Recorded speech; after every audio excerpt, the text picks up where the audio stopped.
C'est au cours d'une messe que les fidèles de l'église Saint-Michel ont commémoré le lundi de Pentecôte, occasion propice pour le curé de cette paroisse de revenir sur l'historique de la descente du Saint-Esprit sur les apôtres.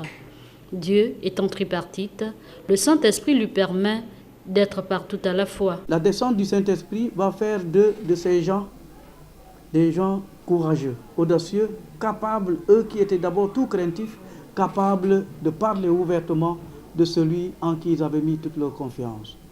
La descente du Saint-Esprit, c'est la cohésion, c'est l'entente. Et Jésus lui-même, avant de monter au ciel, il va dire à ses apôtres qu'il va leur envoyer le Saint-Esprit. Et ce Saint-Esprit leur révélera la vérité tout entière. Jésus a assumé sa mission. L'Église catholique, l'Église croit en un Dieu. Et ce Dieu se manifeste en trois personnes, le Père, le Fils et le Saint-Esprit. Jésus a la mission de révéler le Père. Sa mission, il est le révélateur qui révèle le Père. Et le Saint-Esprit, c'est l'action de Jésus lui-même. Le Saint-Esprit en nous, c'est la transformation totale. Donc, il nous permet de connaître le Seigneur à travers certains sacrements et sa parole. Ce Saint-Esprit est capable d'être partout au même moment. Et le Saint-Esprit qui est descendu sur les apôtres et qui s'est manifesté en plusieurs langues veut montrer maintenant que le moment est venu de la cohésion, de l'entente et de l'amour. Les apôtres sont envoyés, et c'est ça le message de la Pentecôte, ils sont envoyés pour aller à la rencontre des gens.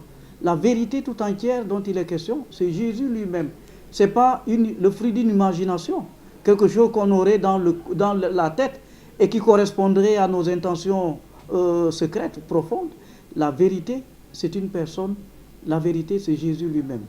Et nous savons que si la vérité, c'est Jésus lui-même, il nous rejoint à travers la parole de Dieu, il nous rejoint à travers les sacrements, il nous rejoint à travers les événements, comme avec les disciples d'Emmaüs sur leur chemin, il nous rejoint surtout dans le frère.